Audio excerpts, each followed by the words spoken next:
painted all over my sky, yeah. Be no rain.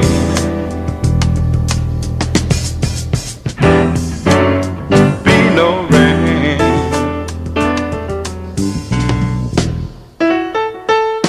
I'm gonna take the song from every bird and make them sing it just for me, yeah. Birds got something to teach us all about being free, yeah. Be no rain.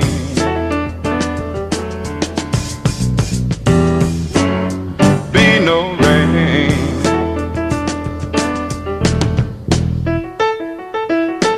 And I think I'll call it morning from now on.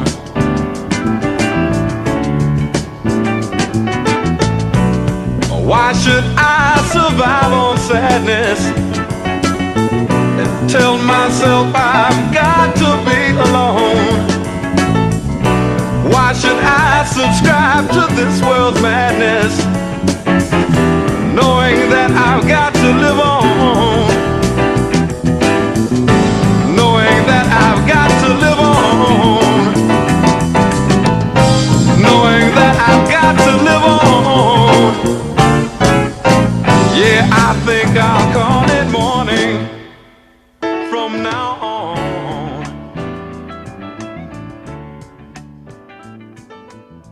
I'm gonna take myself a piece. You know, I never tired of that song. I never tire of it. Hearing it just brings me a great deal of joy and happiness. We up early, good people. Good morning. I'm Babz Rawls-Ivy. Welcome to LoveBabz LoveTalk. I'm glad y'all are up. All y'all going to the gym, all y'all leaving the gym, all y'all getting water, all y'all going to pee. Thank you for tuning in. Woo! We had an election yesterday. I voted. Some wins yesterday. Some wins. I see Luke Bronin won. Did he win? I think Ned Lamont won. These are primaries. I think Eli Sabin won. Whew. It's a time. It's a time. Now now I gotta go over to the Independent. Now I gotta go over to the Independent and see what's up. Because I turned the news on a little late this morning. So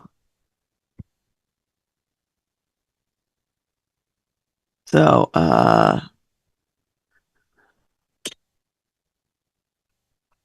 gotta go find out what's happening in the world. Hanging out yesterday with my peoples.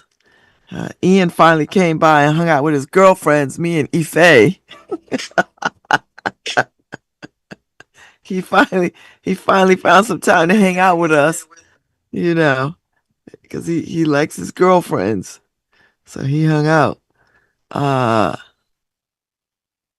Yeah, so Pat Dillon conceded yesterday to, I guess, Eli Sabin. Wildelise Bermudez had her victory speech at Mexicali. Some Eli Sabin had some remarks. I guess where was he? I don't know where he was at. So, I didn't get to cover none of the elections.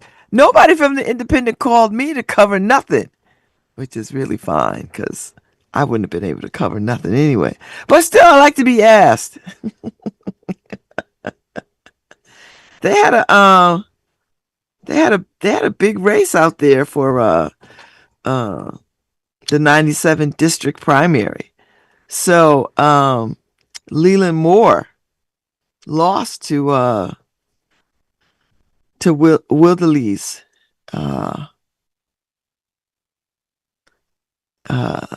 They had a lot of voting going on.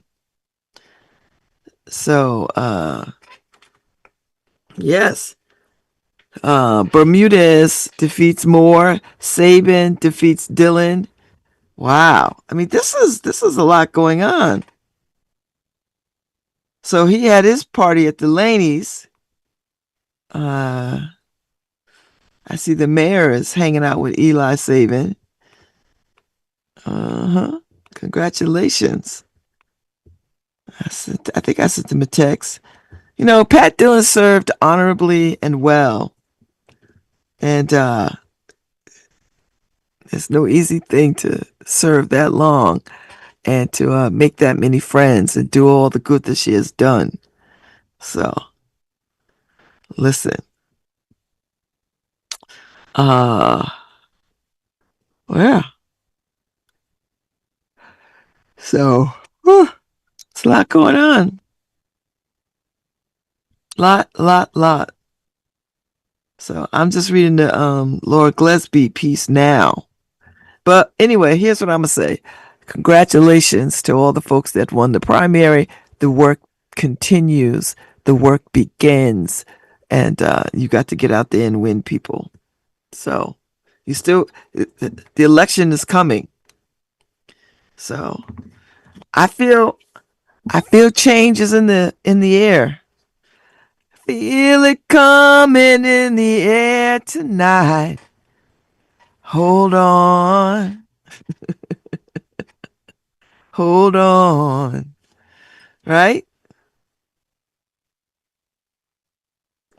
We had margaritas last night on the porch.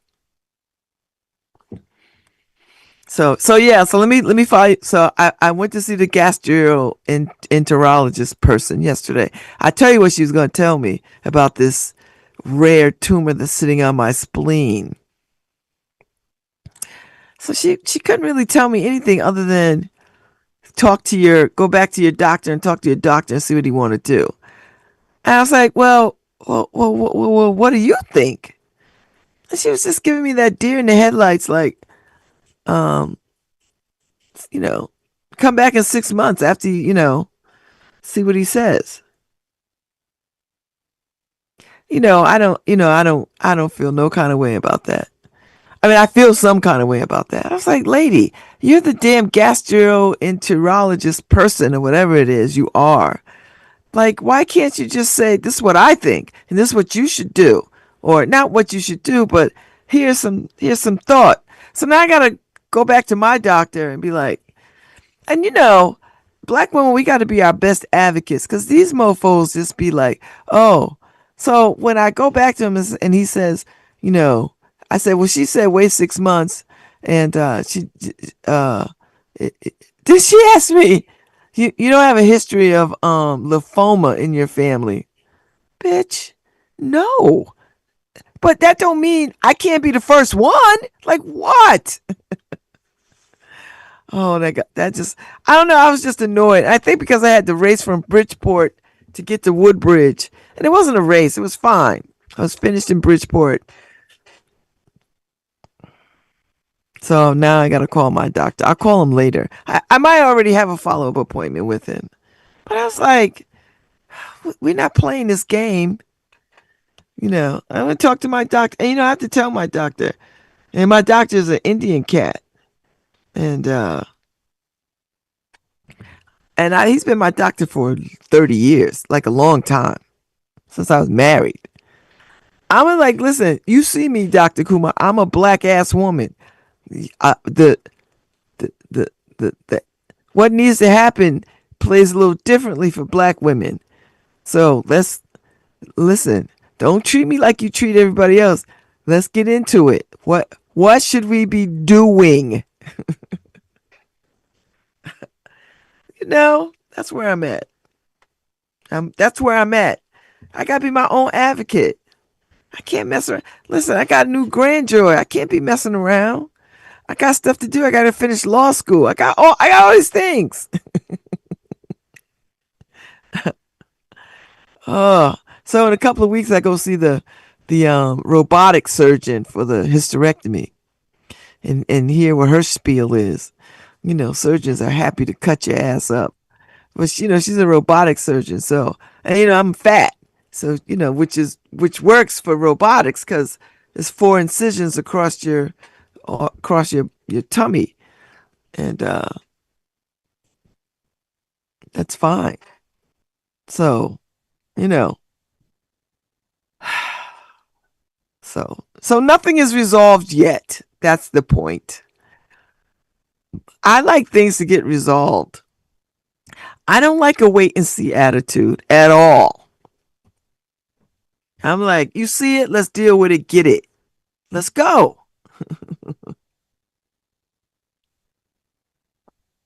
So, I don't know. It just didn't sit well with me yesterday. And no matter how I came at her, she still was like not very she didn't answer my shit. Oh, sorry. Ooh, sorry, Harry. I'm annoyed. I'm just annoyed.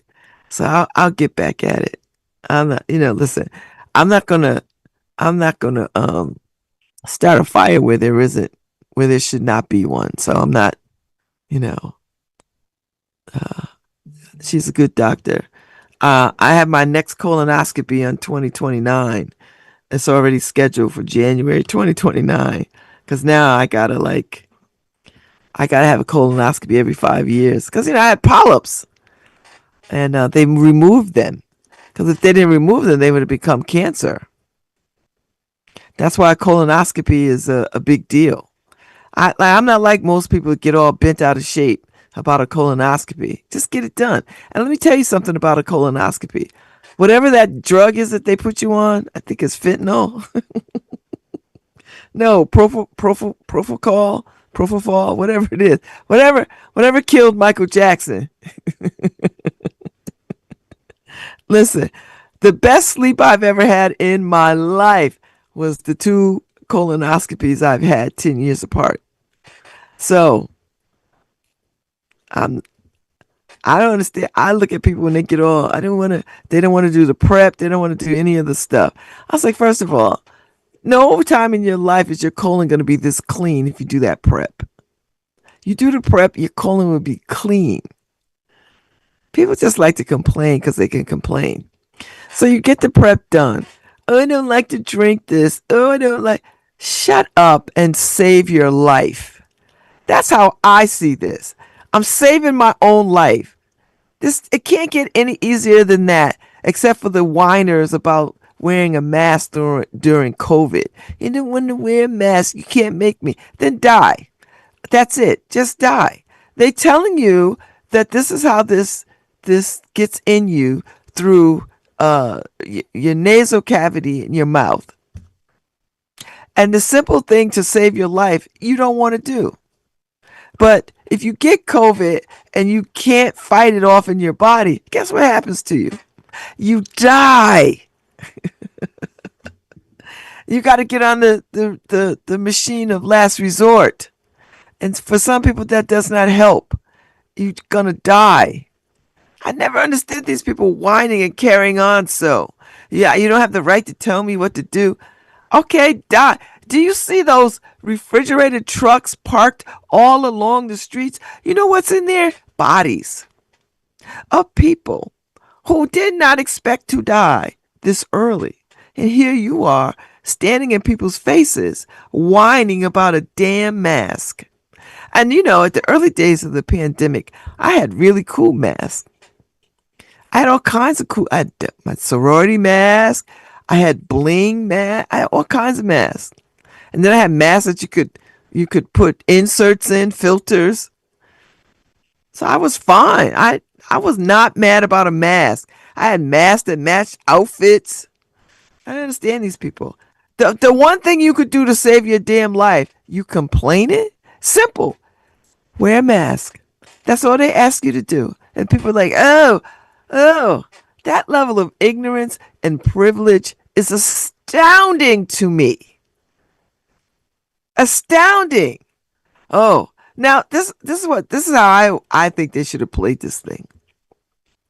They should have just given masks to rich people. That's what they should have done. Rich people should have just been showing up all around with masks on, tricked out, all the stuff. And then people would be like, why don't I have a mask? Why are you keeping this information from me? Oh, hell no, I'm going to get a mask. That's what they should have done. Now, it wasn't enough that you saw Asian people wearing masks because ever since I can remember, Asian people are always in masks.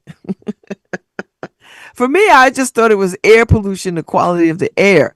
But they were really trying to stave off airborne germs, which I ain't mad at them. They're still running around with masks on.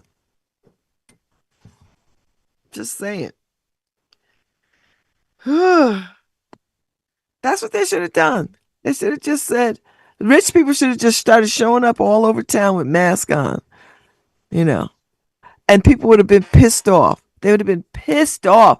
Oh, only the rich get the mask. I'm getting the mask. But we had a dummy president, so it wasn't going to happen like that because he's stupid. He wasn't smart. Well, that's how they should have. That would have been a great public campaign right there. Just because once you let people think that other people are getting something that they're not getting, they'll just go. They'll want it. Honest to God, they'll want it. Oh, you're gonna give it to them, but you're not gonna give it to us. People will be protesting the whole thing. There'd have been mass. The whole communities would have been masked. No problems. You couldn't keep masks in the community if you did it that way, because people are stupid. And they want what other people have. And this run to what elites and rich people have is a real thing. So they didn't play that card. So people out here like, they want to wear a mask. Like, y'all are stupid. This little cheap ass thing to save your life, and you don't want to do it.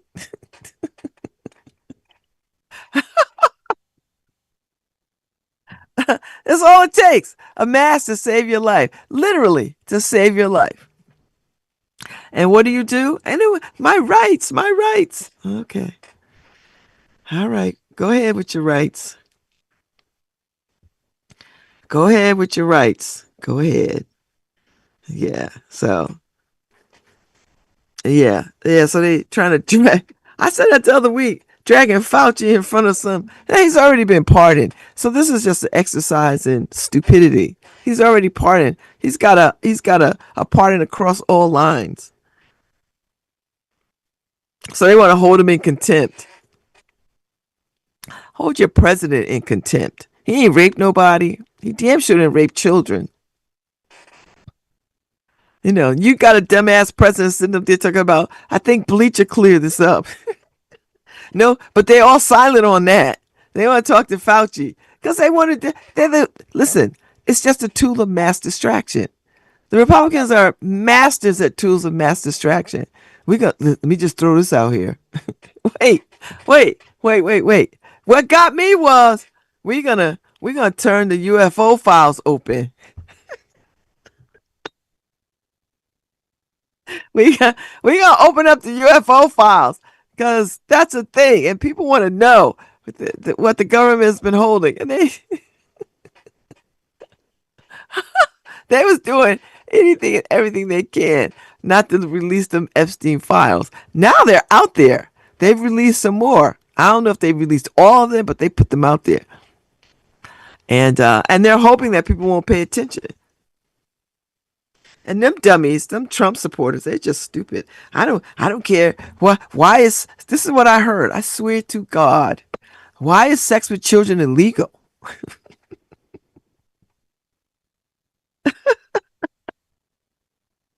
I was like, you know what?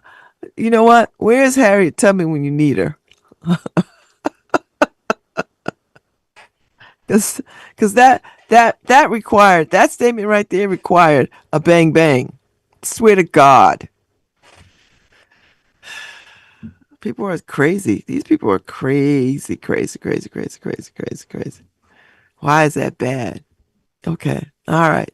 If you got to ask that question, you already know the answer. And you're just sick. So go sit down. Go sit down for somebody to knock your teeth out. Because that's the next thing.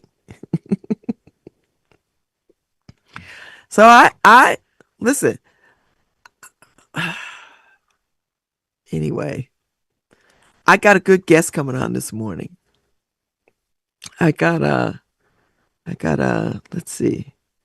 I got LaRue Pierce, Dr. LaRue A. Pierce. He's the Dean of Student Affairs and Deputy of the Title 4 Coordinator. No, Title 9. Sorry. My room, forgetting how to read Roman numerals. Title 9 Coordinator and Student Affairs at Connecticut State Community College at Gateway.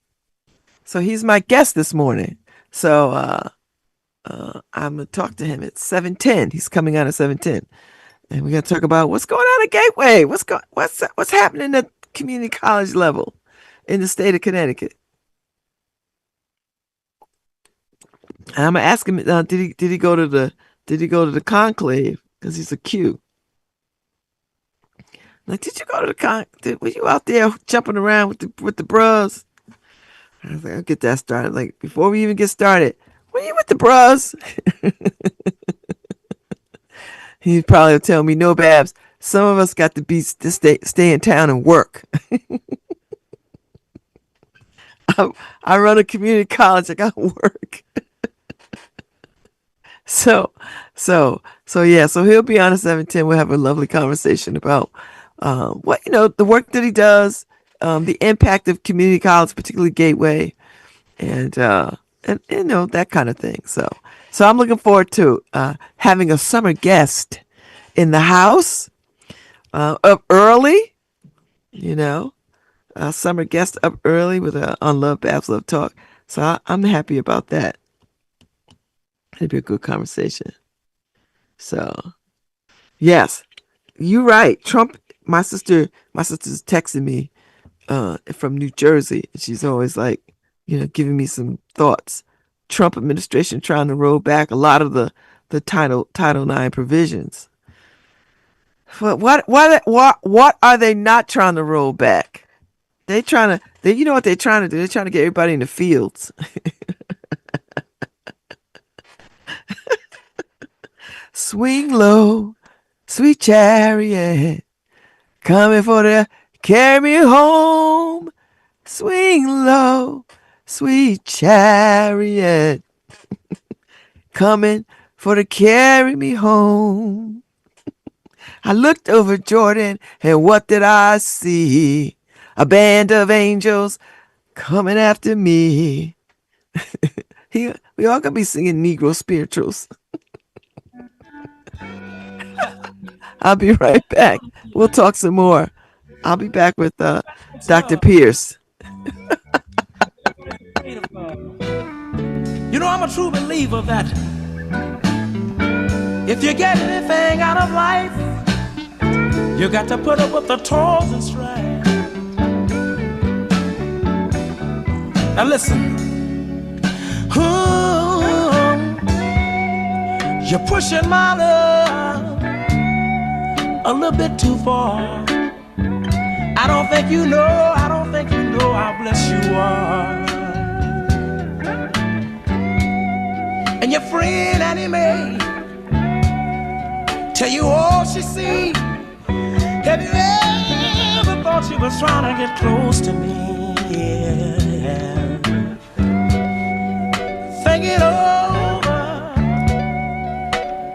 Think it over, girl. Think it over. Look, that's the way I feel about you. And if that's been weak for you, I don't mind.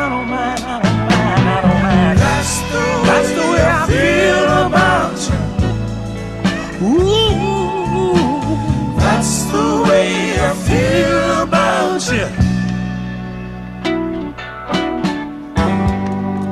I know you've been hurt, and so has many others too. But that's a sacrifice that life put you through. Trust in me, my dear. Have no fear. You don't know, but God might have sent me here. Yeah. take it all. Hi, this is Babs Rawls Ivy from New Haven, Connecticut, and you're listening to WNHHLP 103.5 FM, streaming live at newhavenindependent.org.